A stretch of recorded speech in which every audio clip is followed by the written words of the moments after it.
Hey everybody, welcome back to the channel. So I've got these guitar parts here that didn't quite make the grade, but I thought we'd continue with after your CNC work. Generally the first thing I do is I fit my neck in. I cut my necks really tight, so I usually have to do a bit of sanding on the neck to get it to fit in. It's not at all important to have this perfect fitting neck that you can pick the guitar up with. That's not important. All this tone wood and blah blah blah blah blah for an electric guitar, you can do your own research on that, but I've seen someone string strings between two workbenches and it sounded almost exactly the same as a guitar. It really just depends on the hardware you're using for electronics. But at any rate, you can believe what you want to believe. First thing I do is put my neck in here, and then I just go ahead and fit my bridge in, and then I'll get a rule out. Now you do need the frets in for this, or at least stick a few frets in that you can get a good level with. Now they don't necessarily have to be the entire fret, but at least pieces of fret that you can get your ruler to stand on. And I see here that I'm not quite touching my saddles back here, and also I'm already a little higher than I really want to be. I want this bridge to be flush with the top when it's close to the right setup. So I need to lower this neck a little bit. So I would take this neck back out and sand this one down. Now as you can see, this isn't going to work out because this neck is already sanded to the point of being flush with the neck, so I would actually have to make another neck to fix this, or put some shims, or I can cut this out as well, which is maybe what I do. You can get a router bit. You have to order some special. It's hard to find them in the box stores, but they're cheap. You can get them online. But they're real shallow bits with a bearing on it, and you can simply fit that in a router with a really large plate on your router. You may have to make a custom plate. If you try to do a little small plate, you're going to run off the edge and end up gouging into your wood. You want to make a really large plate for your router. And then this is pretty simple. I can lower this, and I think that is what I will do. I'll go ahead and drop 3 or 4 millimeters off of this shelf right here, and that'll lower the neck down where I want it to be. And then next thing, to get these studs out, if you're using a Floyd Rose type tremolo, I take a nice large flat piece of stock here, and then I just use one of these crowbars with this thing in here, and be very careful. Obviously this is not a good place to be scratching up your guitar, but it could be easily done.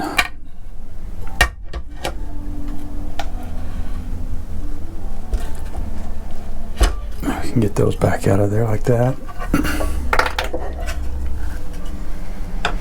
Now the next thing is, your guitar is going to be really rough after the CNC. You're going to have all kinds of mill marks in it, and all this kind of stuff's really undesirable. You're going to be tempted to grab a DA like this and throw some 80 grit paper on it, some 120 grit paper on it.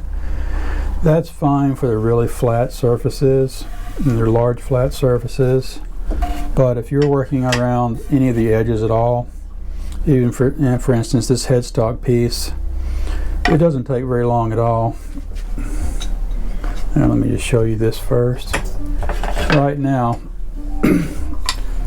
this piece is dead flat, but just a little bit of time with a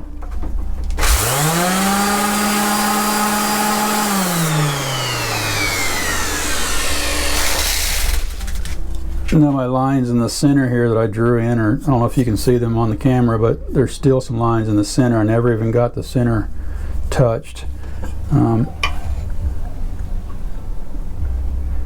And actually I didn't really do it long enough. It's still not too bad off.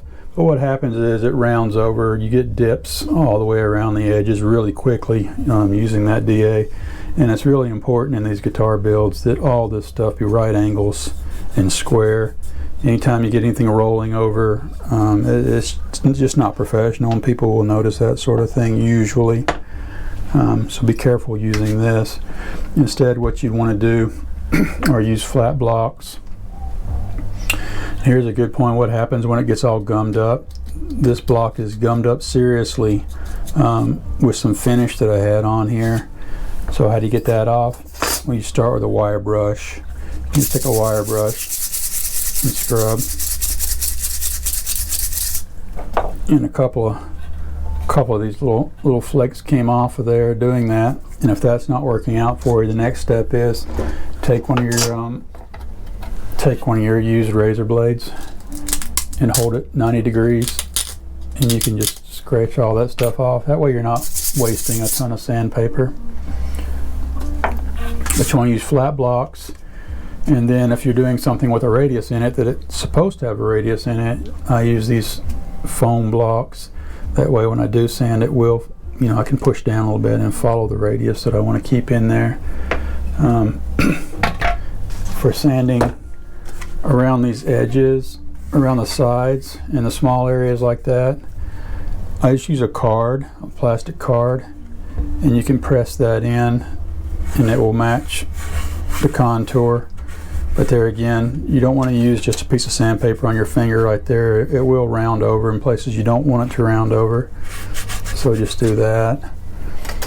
And the other thing too, when you get into tight areas, such as in areas like this, I can take long strips of sandpaper. This is kind of shorter one, and you can actually put your thumb right where you want to take the material out, and then just pull the paper, and that works really fast to get stuff shaped the way you want it. And then for the big jobs, for instance on these corner parts here, when I fit the neck in,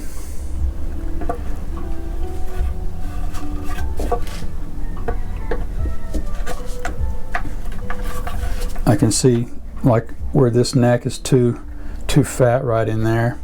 I would take my pencil and I would draw on that neck like that to show how much material I need to take off.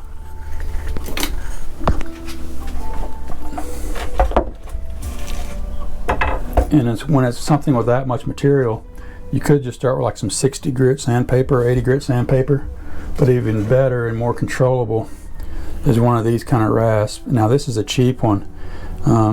If you find this on eBay or on Amazon with this color handle on it, they come in a 3-pack. It's cheap, but it works really good. It's pretty easy to push. A lot of the cheap ones with different colored handles, when you push on them, they really don't want to glide too well. Now this isn't easy. Obviously it's a rasp, but it's easier than some. So you want to support your work using some kind of clamps, so you can clamp it down tight. You can use just a towel under your work to keep from scratching it up. But what I did is I made these little blocks, and they're just 3/4 plywood squares with some cabinet cushions. These are cabinet liners. They're supposed to go in your cupboards for your dishes and whatever, or in your drawers. You can get that stuff at Home Depot pretty cheap. And I just glued it down with some contact cement on there on both sides, and that's really makes it really stable for sanding, and nothing really wants to move. Just a little bit of downward pressure, it really holds it in place. And then you can just take this rasp, it's flat on one side and curved on the other, and you can just slowly, actually it would be this direction, like this, little tiny movements. You don't want to make any big drastic movements doing this. And real slow and easy, but that takes off a lot of material. Also a Chinese razor rasp is really good for this too, and they're a little more expensive. These are cheap, like $13 for 3 pieces. So then when you get closer, you can get in and just use a regular file, and then from there you would go to a 120 grit sandpaper, and then from there to a 220 or a 150 to 220, whatever you want to do. Just shaping it in and getting it close. And same for all this stuff out here, all this really rough stuff here. You want to take care of that with some sandpaper and get everything just the way you want it. Now, at least 25% of guitar building is fixing mistakes, because they're going to happen in almost every guitar. If you get a guitar that comes out perfectly, everything is exactly right, and the wood is perfect, well, you got a very expensive guitar you can sell. Usually you're going to have problems with the wood. You'll get into it and find dark colorations in the wood. This one's actually not too bad on this side, and this actually was a premium piece of wood too. Unfortunately, what had happened on this one was my CNC alignment got moved somehow, and I'm not sure how it happened, and everything on the back is a 1/4 inch or 0.2 inches further to the rear of the guitar than it's supposed to be, so none of these holes are lining up. These are all too close now, and it's salvageable. I could make a cheap guitar for someone just to plunk around with. Actually, it would probably sound great, but I just wouldn't feel comfortable selling it because things just aren't exactly right on it.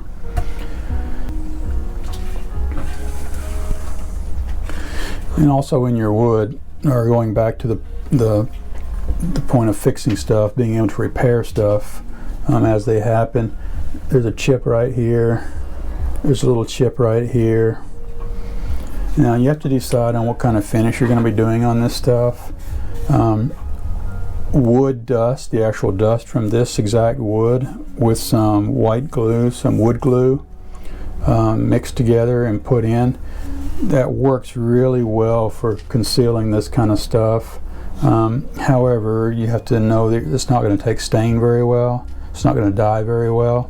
If all you're going to do is clear coat over the natural finish, that's great. You can just put some, like I say, some wood glue and some dust from this wood, mix it together into a real thick paste, and you just mush it in there. And like I say, if all you're going to do is clear coat over the natural wood finish, you won't even ever notice it, most likely. Other thing you can do with these dents too is you can take a soldering iron, or maybe even a clothing iron. I use a soldering iron, and I heat it up to about 400 degrees, and then you could take a wet paper towel and fold it in half, so you have 2 thicknesses of wet paper towel, and you put that paper towel right on that spot, and you just touch it with that soldering iron, and just watch the paper towel. If the paper towel starts to turn brown, burning, then it's dried out, and it will eventually burn the wood. So just watch the paper towel color, and if it starts to get a little bit discolored in the paper towel, stop using that portion and move to a wetter portion. And for something like that, it will swell that thing right back out to normal shape most of the time. It's only when the actual wood is missing that you have to fill. If the wood is just dented and it's still fresh wood, usually that paper towel and iron trick will pull it right back out. I think Stu Mack has some good videos on that, but that works really well. Yeah, here's another one. You can see it got dark and I stained it. So after you get all of that, all your wood sanded and smoothed out, and you're happy with it, and do bear in mind, don't leave anything behind. Any little scratch or anything at all that you see in here with your naked eye, it's only going to become worse when you finish it. Don't think, even like in here, this little area in here, I just can see some scratches and stuff in there. You might say, oh, it's not too bad. Well, when you put finish on there, it's going to be too bad. So you got to make everything perfect. The further you get along in your build, the slower things get, and the more time it takes to do everything. So at any rate, you want to make this wood perfect. Sometimes it's practical to use CA glue to fill in little spots, little slow spots. That's usually not until after you start putting clear finish on, though. Works real good at that time. And you can just search the internet too. There's lots of tricks out there for fixing repairs or fixing mistakes, and you'll have to learn that stuff. You gotta be able to do it. But anyway, after you get the whole thing finished and you're happy with the wood and the wood looks good, at that point what you do is take another damp paper towel, damp, not wet, damp, and you want to moisten the entire guitar everywhere, even in the pockets, everywhere. Moisten the entire guitar and let it sit and dry by itself for, it takes about 20 or 30 minutes generally, depending on the weather. But And then when you come back to it, you'll run your hand over it and you'll feel the entire guitar is very, very rough. And now what you've done is what's referred to as raising the grain. And swelled all the soft grain up in the wood. And then you just simply take some your finished grade sandpaper, whatever the last grade was you used on the guitar, and it's real easy just to wipe all that fluffy grain back off of the guitar and get it smooth again. But that will help immensely, especially if you're going to use water-based dyes on the guitar. It won't swell a second time nearly as bad, or maybe not at all. But you do want to get that grain raised at least once. Now, if you have to go back in and fix something and re-sand, then you need to raise the grain again in that area. Because if you sand down more than 1 millimeter or so, or less than 1 millimeter, you're going to be back into fresh wood again that hasn't been raised. Next thing is you want to test your stains. I generally just take some guitars some scrap guitars or scrap pieces, and then just mix up your stains. I use this Transtant dyes, and you can use water or alcohol, and it depends on what you're going for, and there's lots of videos on that. I think PRS has some really good video on staining the guitars. Show you a lot of cool stuff with that. Now the one thing with the stain is this has some black stain under there, and then I sanded it back off, and these white lines show up in here, which I like a lot. I didn't quite sand this enough because they're not bright. If you get a nice piece of wood, now that being said, 90% of your finish is wood. If you get a really nice piece of wood, it's going to look really nice. If it's a so-so piece of wood, it's not going to look great no matter what you do to it, because it's the wood. But at any rate, you can get these white lines really bright and popping out. It's just something you have to learn how to do, how to go back and forth with it. Now I did the same thing here with a different kind of wood, some really grainy wood. This is ash, but you can see it smears these dark spots in here, and this is 2 stains. This is black stain, then I sanded all the black stain off except for in the grain, the deep grain, and then I just stained over with some red, and it's kind of splotchy and purpley looking in some places. Now it's the 2 stains mixing together. And it doesn't really matter how long you let the stain dry. When you come back to it, whether using alcohol or water, if you put 2 of them together, they will bleed. For instance, this guitar did the same thing. I put on solid black, and then I sanded it all back and just left the black in the deep grain. And I didn't put any green on here. It was just yellow. But the yellow and the black, when they mixed together, made kind of a green look to it, which I don't find very attractive. However, black with pure yellow I think is really nice. So how would you do that? What you would do is you would simply put the black on, sand it back, and then you mix the yellow into your clear coat, and that's a much better way of doing it. It also allows the light to penetrate through the clear, bounce off all your grain and all your highlights, and it makes it much more vivid rather than trying to use just stain. Just use the stain to highlight or make that pop in the grain, and then you just add that color into your clear coat from there on out.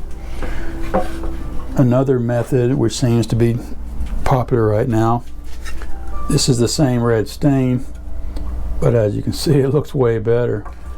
I used a torch, a regular plumber's torch, and I burned the wood. And when you start burning it, there's lots of videos on that too. It has some Japanese name. I don't remember the name, but when you burn this, you kind of keep the torch over the deep grain areas, and you'll have to figure out the speed, what it takes. You don't want to overdo it, because then it blossoms out into the hard areas, and that looks kind of like that. I don't really care for that. I try to keep it just in the grain areas. So that was burned and then stained over that, and that looks really good actually. A little blotchy with my staining, but you can go that route.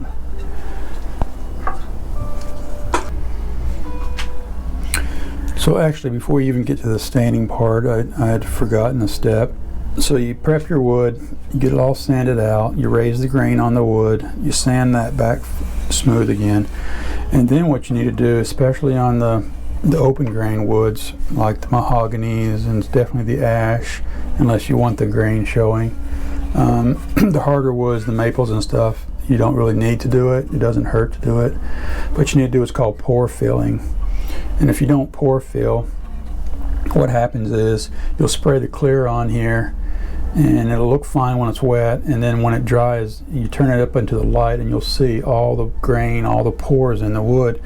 You say, no problem, I can just paint it again. Well, you can paint it again and again and again and again, and after about 7 or 8 coats, 9 coats, yeah, finally you'll paint it and sand it, paint it and sand it, paint it and sand it, and eventually it will look good. It'll look smooth. You won't see those pores anymore, and you'll say, oh, see there, I got it.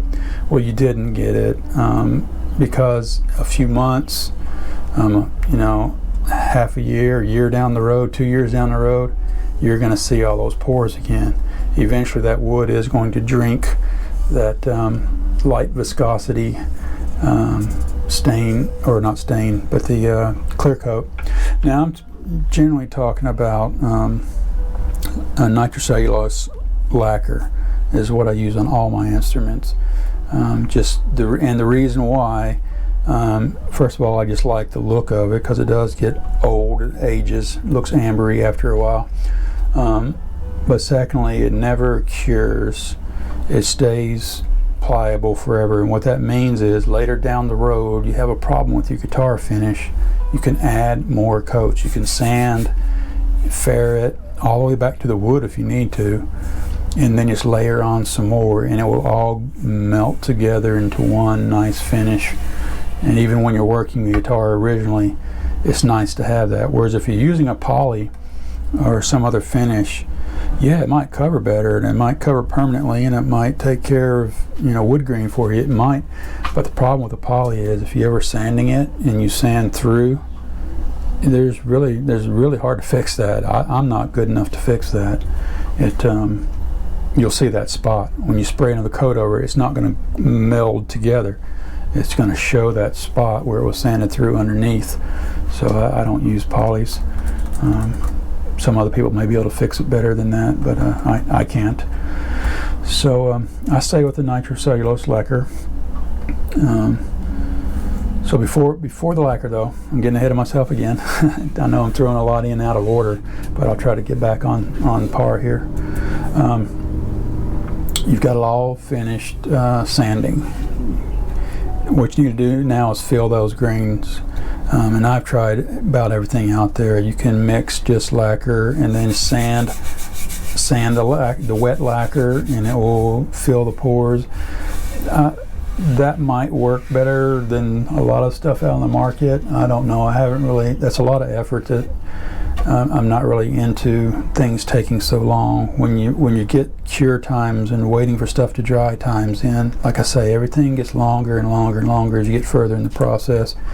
And I really don't want to stand around and wait 2 or 3 days until lacquer is hard enough to sand. As far as pour filling, and I've tried this product. If you see any water-based stuff that looks kind of like this, and that's actually what happened with this guitar. Is I put that stuff on. I took this finish off with a razor blade. It's coming off in flakes and in sheets. So that all that stuff did was create a barrier. Now maybe I didn't put it on exactly right, maybe I didn't sand it right down enough, but the issue I find is when I use that kind of stuff is I put it on as per instructions, and then the sanding place, I just can't really seem to find that spot of when to quit sanding. Either I've left too much on, or I've taken too much off and it's pulling it back out of the grain, and it's just frustrating to me. And you have to let that stuff dry overnight. So the next thing I went to was some plain, I went to a surfboard shop here, and I got some photo curing polyester. You just take it out into the sun for a few minutes, and that worked okay at first, but then if you don't wipe it, I mean, almost completely dry before you take it out in the sun to cure, when you try to sand that stuff off, it just gums up everything, and it's just so frustrating. I couldn't get anything done with it. Sand for 30 seconds and spend 30 seconds clearing the debris out of the sandpaper, and I don't understand why that is with that stuff, because it's supposed to be cured, and after it's cured it's not supposed to gum anymore. It's supposed to sand and become powder, but it doesn't. So this is my latest thing I found right here, this Solarez grain sealer filler, and this does what I thought that the polyester resin was going to do. This is real simple. You just wipe it on or squeegee it on, and then you take back off as much as you possibly can, take it outside in the sun for 2 minutes, and that's it. You're ready to continue. Your grain is filled, your pores are filled. Now you may need to do it 2 or 3 times, but the point of it is you bring it back in and it sands like drywall compound. It just comes right off. Yeah, if you get a thick spot, it still gets a little bit gummy in the thick spots, and you have to clean your paper out. But overall, it's way, way better than anything else. So after all the grain is filled, and you want to sand everything down perfectly again and look everything over. Now I just use this stuff right here, this Minwax stuff, and I can get this at 2 of the box, actually 1 of the box stores and 1 of the local hardware stores, and I think Walmart sells it as well. Of all the stuff in the big box stores, this is real nitrocellulose lacquer as far as I can tell from anything I have found online. This is actual nitrocellulose lacquer. It says brushing that you can spray it. You can cut this stuff up to 50% with lacquer thinner. Sprays beautifully. But what I like about it is I've tried the rest of them in the big box stores. I think the Depth and some other stuff they had here. I let that stuff sit and dry for months. One of them I even put it in the guitar case after letting it air dry for months. I put it in a guitar case. I took the thing back out a month later, and the stuff stayed so wet that I could actually see the fibers from the guitar case left dents in the finish. I just had no luck with any other finish. This stuff actually dries hard enough to sand, unless it's on really thick. It dries hard enough to sand overnight. And as you can see here, no sanding between coats. That's because it is a true nitrocellulose lacquer, and it will melt together with the previous coat, no matter how long it's been. I don't have a script for this, so I realize I'm rambling around in circles about a lot of stuff, and I do apologize for that, but it's just the way it is today. So I use that stuff, and I usually shoot 1 coat on, and it's going to feel really rough. These are just light coats. And I just take a little bit of my finished grade sandpaper, and I just knock off any bugs or hairs or debris that might be on the surface. This stuff dries in about 20 minutes to resand or to touch it up and coat it again. Dries to the touch in about 5 or 10 minutes. And I do that about 3 or 4 times before I do anything else. And then after 3 or 4 coats of just clear, it's going to look something like this. You can see I got a little bit of runs in here and drips and whatever, but that's fine. It's not important. The important thing is you get the entire guitar coated with a reasonably thick coat, and then after that, now that's when you come in after 3 or 4 or 5 coats of this stuff. That's when you come in and you really start fine detailing everything. You're looking for anything at all in the finish when you turn it to the light. Anything at all that sparkles in the finish, sand it a little bit with your finished grade sandpaper and turn it straight to a light and look for anything at all that sparkles, because where it's sparkling, that's a low spot in your work, and those need to be addressed at this time. For instance, I don't know if I have enough light in here to get it showing, but every single one of these inlays, there you can see some indentations around the edges at a certain part of all of these inlays, and you can put clear coat and put clear coat and put clear coat, as I've said before, and it's never gonna resolve that. But what will resolve that is sometimes you can just spot fill like take a toothpick or something and use that same clear coat, but put a big thick drop on there and let it stand proud.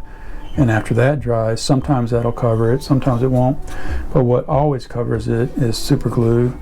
You can use a medium viscosity. Don't get the real thin stuff. It's just gonna seep. It's just gonna go into the wood.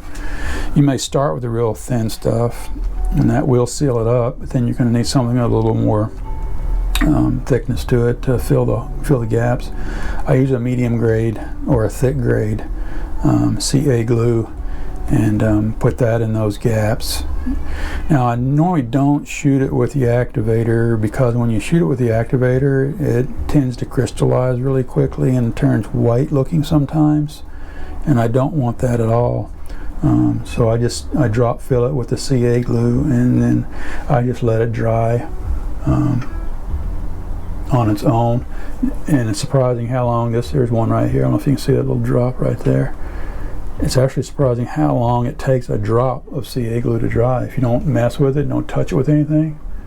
I've had it take hours for that drop to completely dry all the way through, whereas if you were to spray it with the activator it would dry in 3 seconds, but you'd also have a little white spot. So that's what I use to fill in everything. And you want to check everything out. And any little spots like that, you want to go get them filled somehow. You want to fill up all your spots in your clear. And then after that, you can go ahead and mix up use the same stuff. You can take this and put some of this in it. It doesn't take much, and mix it up.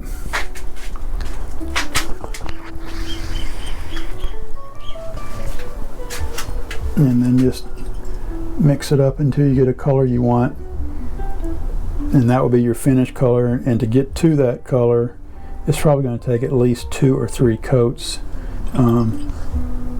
of spray to actually achieve this darker color. The first one's going to go on really light, and it looks like it's kind of pinky color instead of red.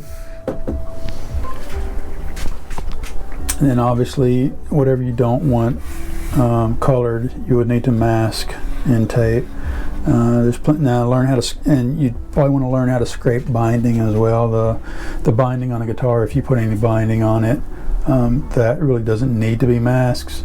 You could mask off part of it if you don't want to scrape so much, but using the nitrocellulose lacquer, what you do is you just spray over that, and when you're finished you take a razor blade or a scraper tool and you scrape all the finish back down to the clear. And that's one of the reasons why you put the 3 or 4 clear coats on before you start adding color.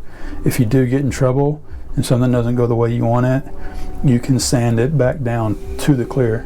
You don't have to sand it back down into the wood again. You can just sand it down to the clear. And basically you could sand it all the way to clear and have a clear coat again without any color at all on it. But that's why you want to get some build up underneath there. And then the same with the scraping. That helps whenever you start scraping the binding back. You just scrape it down until you hit that clear coat again. And then when you do your final, after you color the way you want it, then you go back to straight clear again, and you put 3 or 4 or 5 coats of clear on top, and that will actually melt in with the clear you left under the scraping. So it all melts together into one big chunk of plastic. And Paul Reed Smith would pull the rest of his hair out about, oh, you're dampening the sound of the wood and blah blah blah. Well, if Paul's that adamant about it, then good for him. I'm glad he has conviction about something in life. But from the videos I've actually seen, it makes no difference at all. Now it may make a difference to the person, and that's why I do try to use the tone woods, and I even tap on them in the store and see if they ring and all that stuff. I follow those principles just because there are people out there who want it to be followed. And also I think they look nice. I think the tone woods look nice, but I could have made this guitar out of water-filled plastic and it wouldn't sound any different if I don't change the hardware. It's going to sound the same. At any rate, so yeah, that's what you want to do after you're finished with your CNC work, to get it up and going the way you want it to go. And if you can find a nice piece of wood that after you're finished with everything, it all stays nice, then you've got a gem, and you can usually sell it for a little bit more money. And this one was almost made it, but there's some little bit of dark spaces in here. But then on the other side, you got a dark run through here, you got a dark vein in here. It kind of puts it in a place that I am probably going to have to put some kind of toner. I'm not going to do a full-on dark finish on here, but I will have to spray some toner finish to blend it all to one color. Probably something about the same color as the wood. But when you spray some toner on here, a few light passes of toner, it will blend all that together. But you'll still be able to see the grain underneath. But yeah, the wood is where it's at. That's the struggle for me, is finding a really good wood. I got a pretty good deal on this Hawaiian koa wood. This is actually some pretty nice. This has already been sanded, so you really can't see it. But this is actually some pretty nice koa. Anyway, I know it's been a while, guys, but I'm not getting any feedback or comments on my channel, so I'm assuming everyone is just, satisfied with what they've seen on it. So unless I hear anything back, it may be a while before I make another video, and I may get off the guitar subject and move into something else. I don't know. Anyway, if you do have any questions, please comment and let me know, and I'll do whatever I can to answer. All right, thanks for stopping by, guys, and God bless you guys.